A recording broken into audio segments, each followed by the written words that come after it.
Hi, Altaf. I'm your settlement worker and I'm called Jenny. It's great to meet you. Welcome to our city. You'll love Toronto. I'm sure I will. I have some general recommendations. First, Toronto's a big place. A lot of people who come here choose to live in the West. I see. Is there a reason for that? Well, yes. There's a great market in the neighborhood. All the local people know about it. Oh, that would be good for us. And I understand you have young children? That's right. So another advantage of this area is that it has quite a few parks where children can play. Oh, that's great. They really like being outside. I actually know of an apartment in the area that's available. I'll arrange for you to see it. But first let's look at the floor plan, and I'll tell you what to check when you see it. This room here is the kitchen. Be sure to open the refrigerator. To see if it's working properly? Yes, and to make sure that there's no nasty smell. Oh, anything else? Well, it would be good to check the electrical situation. There's nothing worse than not having enough plugs. You'll need at least 4. I'll look for those. What's this on the plan? Well, now, that's the living room. And this is where you go outside to a small balcony. Have a look at the door lock. Be sure it's not broken. I will. It'll be nice to have our own place to sit outside when we want. Yes, it's very nice on a summer evening after dinner. And Altaf, have a good look around the living room. The condition of the room is important because it's your main living area. Look at the paint in particular. It may be time to redo it. I'll check that. Now listen and answer questions 7 to 10. Now, Altaf, this hall leads to the bathroom. When you look at that, do check below the sink. Often that's the place you'll delete. And the tiles in the bathroom should be in good shape. I agree. Then this room must be one of the bedrooms. And this must be the closet. My wife wants a large one. I'm sure. We all want lots of room for our clothes. You'll also want to look outside the bedroom window. It overlooks the street, and there might be a lot of noise at all times of the day and night. We're in a very busy city. I see. That would be a problem for my wife and the boys too. I'll definitely remember to check that. Jenny, what other things are in the building? You mean the facilities? Yes. For example, where will we do our laundry? With a building of this type, it's probably in the basement, but it doesn't say. So you'll need to check where it is. You know what's also really good to check for? No, what? You need to check that there's a garbage room on every floor. Then you don't need to go outside. Right. Well, that's everything for now. Good luck, Altaf. We'll talk later today. Section 2. You hear a talk by a counsellor from the University of New South Wales, who will introduce some useful facilities and services on the campus. First, you have some time to look at questions 11 to 15.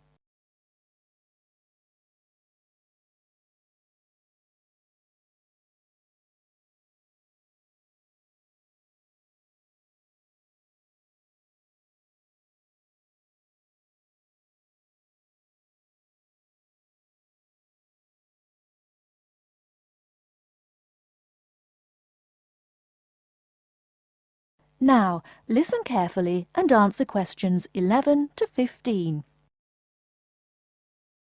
Hello everyone, and welcome to the University of New South Wales.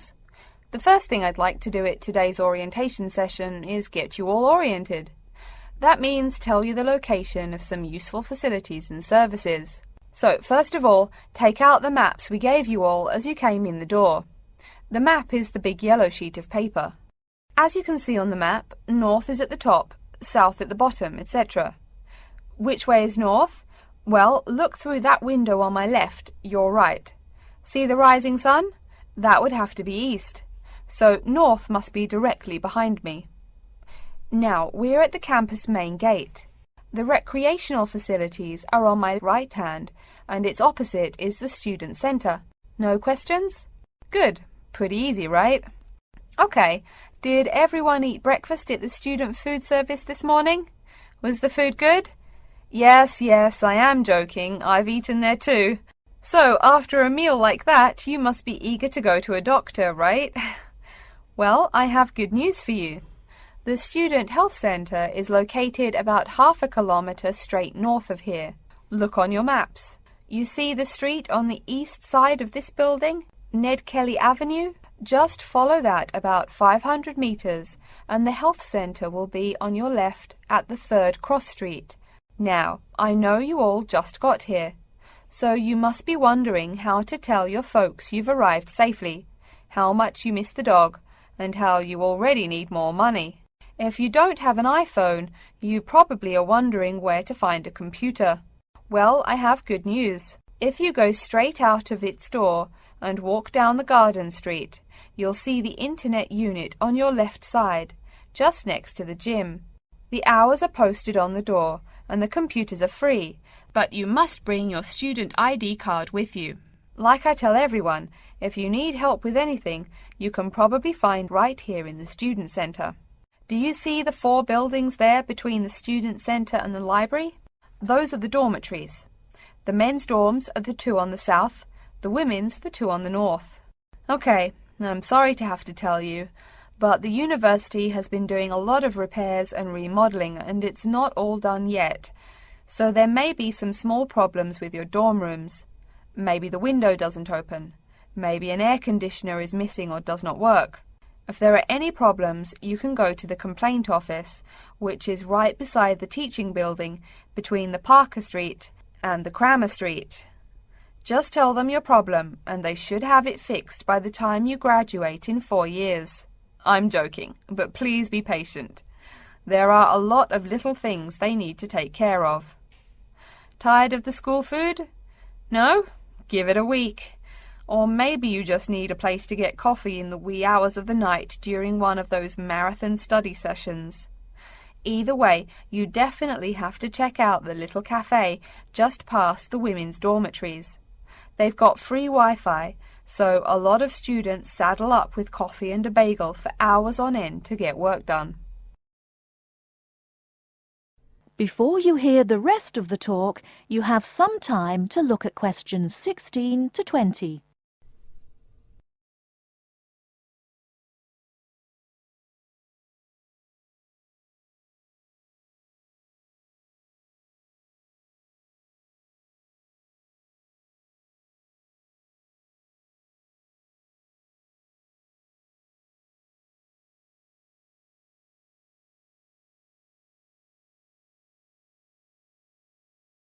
Now listen and answer questions 16 to 20. As for the dorm rooms, I have some bad news and some good news.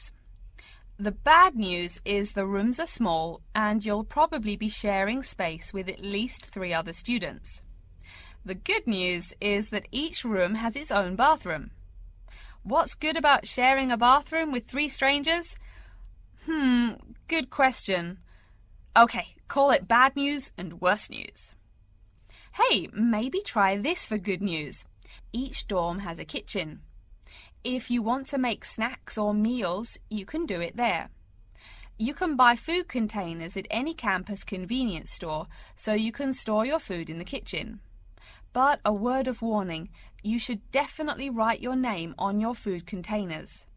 Sad to say, there are food thieves among your fellow students. Speaking of thieves, a word about security. I mean, this is Australia, and we do get drunken bushrangers wandering onto campus. Each of you will be given a key for your dorm room. Don't lose it. You have to pay for any replacement and fill out a bunch of papers too. Red tape, huh? Your key does not work for the front door of your dorm, however. To the right of each door, there's a keypad with numbers. When you move in, they will tell you the code you use to enter the door. Please do not tell the code to people who do not live in the dorm. Let's see. Have I forgotten anything?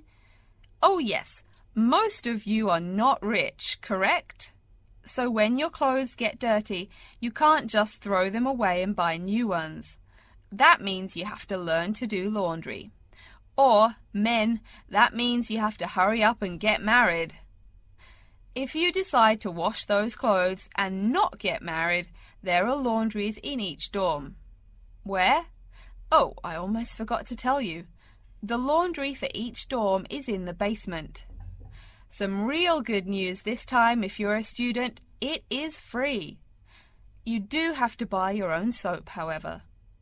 The laundry closes, by the by, at 11:30. And now that I've mentioned 11:30, please remember, the dorm doors are locked at 11:30 p.m. Your code will not work. If you want to get in, you'll have to call the night watchman. Don't worry, you can get that number at the dorm office. Yes, the dorm office and the complaint office are the same office. All right then, before we continue, are there any questions? That is the end of section 2.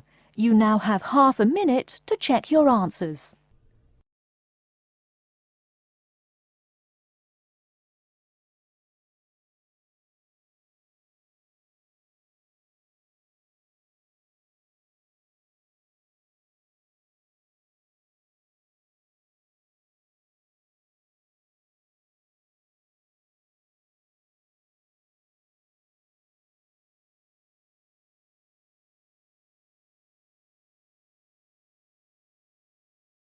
Now turn to section 3. Section 3. You will hear Jim and Jane, 2 students, talking about their professor's lecture. First, you have some time to look at questions 21 to 25.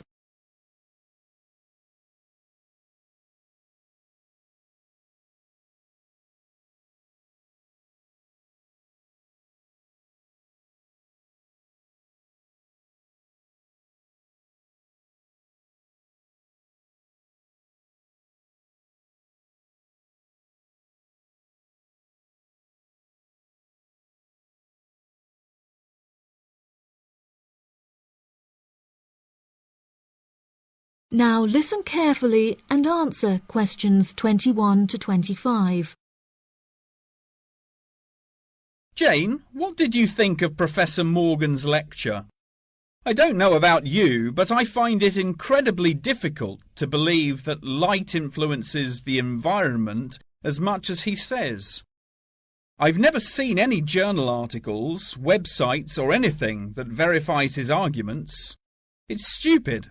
On the contrary, I've seen a great deal of research supporting his argument from a wide range of renowned scientists. Have you looked at the recommended textbook listed on the course outline given to us at the beginning of the semester? All the information is in there. Perhaps you've just been looking in the wrong places. I never look at the course outlines. I have so many loose sheets of paper I tend to lose anything I'm given by the end of the day. What's the textbook they recommend? And where can I get it from? I should probably go buy it soon. I'm already behind in the course. Yeah, you definitely should buy it. And our grades are more important this year. It's called The Influence of Light on the Environment.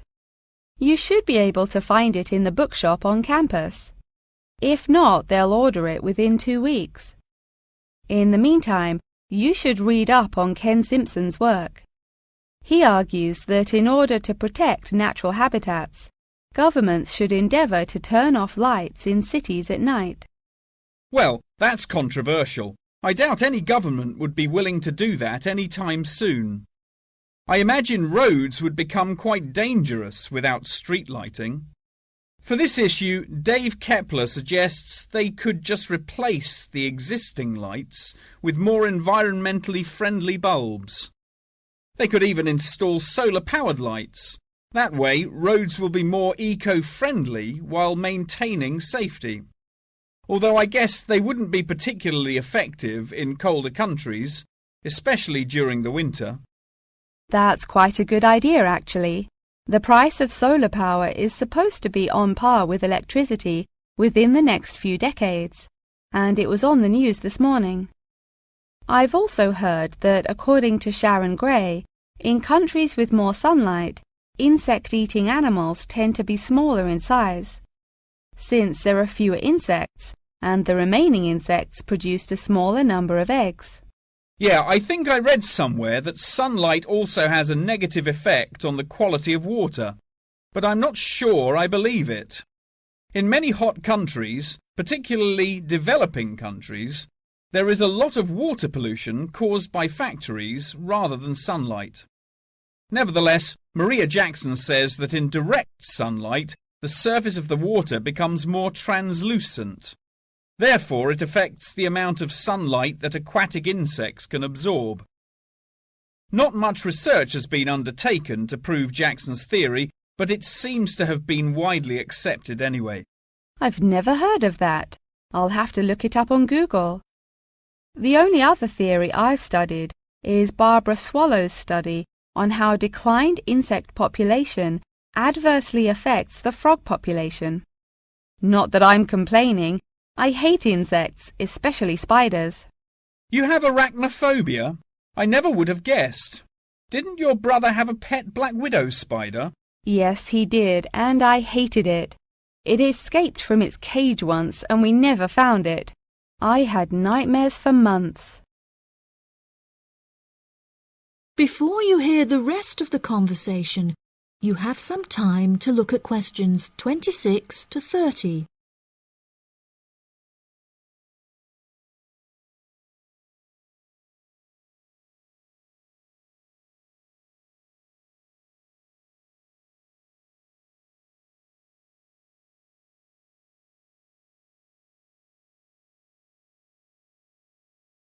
Now listen and answer questions 26 to 30.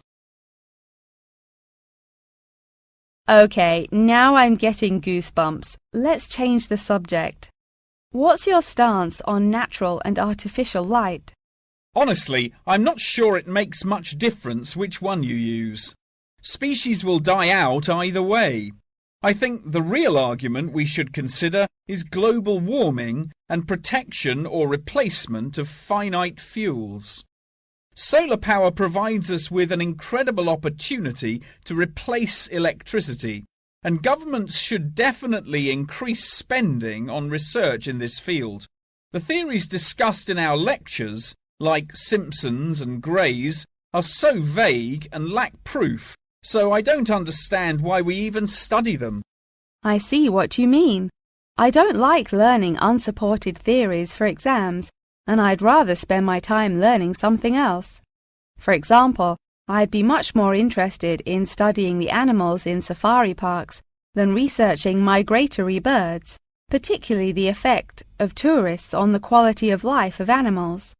As we know, every year thousands of visitors will drive in their own vehicles or ride in vehicles provided by the facility to observe freely roaming animals. Yeah, that would be really interesting. Especially those animals living in more tropical countries like Borneo. Following on from that, I want to study how bringing animals over from foreign countries to put in our zoos affects their life expectancy. For example, do you remember when China sent pandas to Edinburgh Zoo? Apparently, one of the pandas became depressed, but it was never explained why.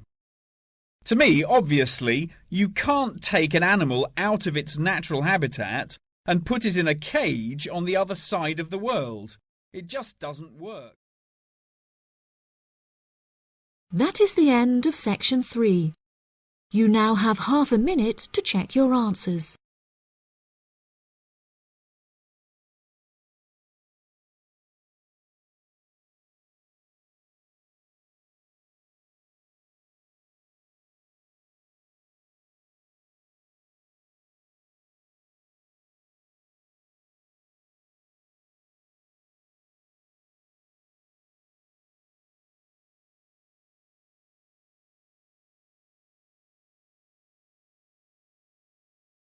Now turn to section 4. Section 4. You will hear a monologue on the subject of the Celts. First, you have some time to look at questions 31 to 40.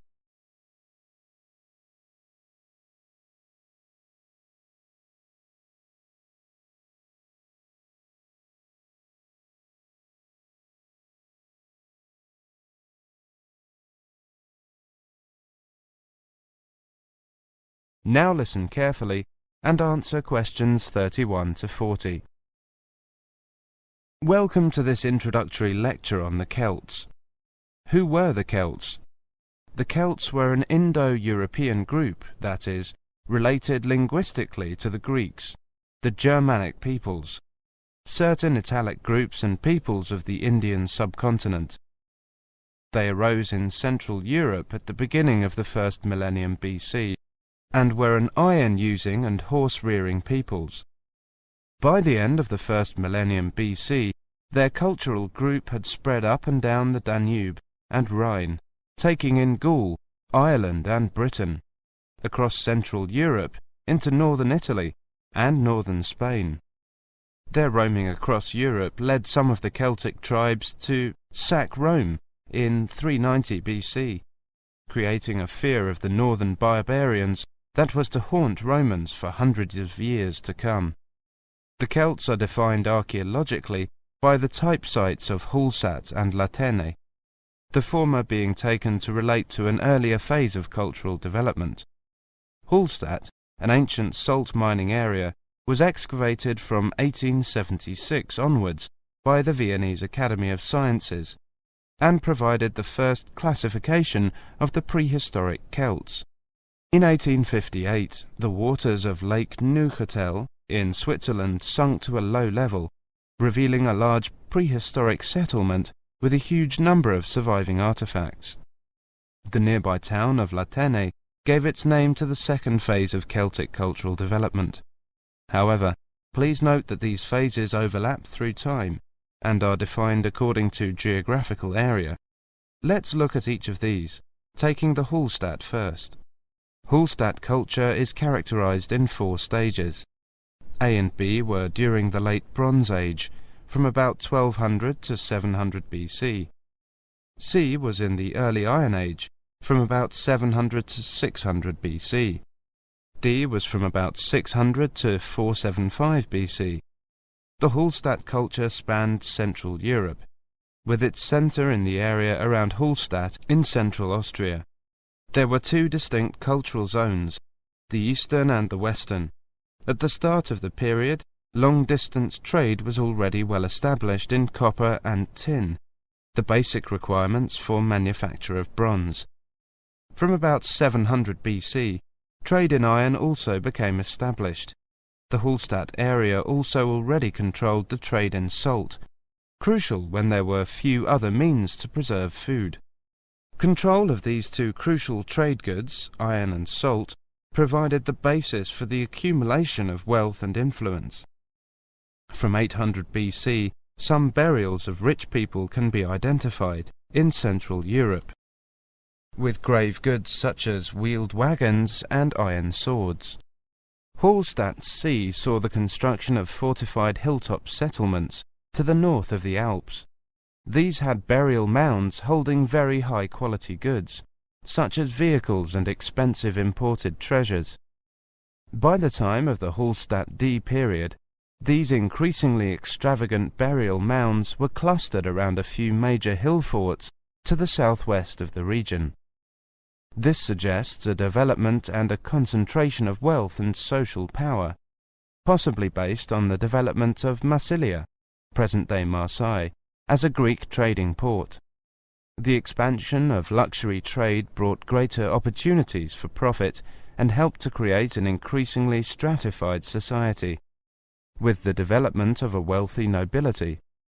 Over the period from 1846 to 1863, 1,000 graves were found at Hallstatt, with an astonishing range of artifacts, including clothing and salt mining equipment, as well as weapons, jewellery, pottery, and imported bronze vessels in the chieftains' graves. The Latene era was the time of Celtic expansion and migration, and the time of formation of the myths, The Latène culture is named after the site in Switzerland where it was first discovered. The Latène people were those known to the Romans as Gauls, originally found in an area from eastern France to Bohemia. The Latène culture spread rapidly from about 400 BC. The Latène Celts settled in Spain in 450 BC, in northern Italy in 400 BC, invaded Rome in 390 BC, invaded Greece in 279 BC, invaded Galatia in modern Turkey in 270 BC. By 200 BC, they occupied the lands that are now Britain, the Netherlands, Brittany, Belgium, Germany and Switzerland. There is much debate over how much of the expansion into Britain was achieved through invasion and settlement, and how much was the expression of cultural transfer that accompanied trade and reflected the commonality of kinship and language of many tribes. There is little evidence for actual migration of Latène people into Britain. Nevertheless, it does appear that the Latène culture was more militarily focused than the Hallstatt one. The Latène graves across Europe hold iron weapons, swords and spearheads, and wooden shields, as well as everyday items such as razors, yokes, cauldrons and jewellery. That is the end of section 4. You now have half a minute to check your answers.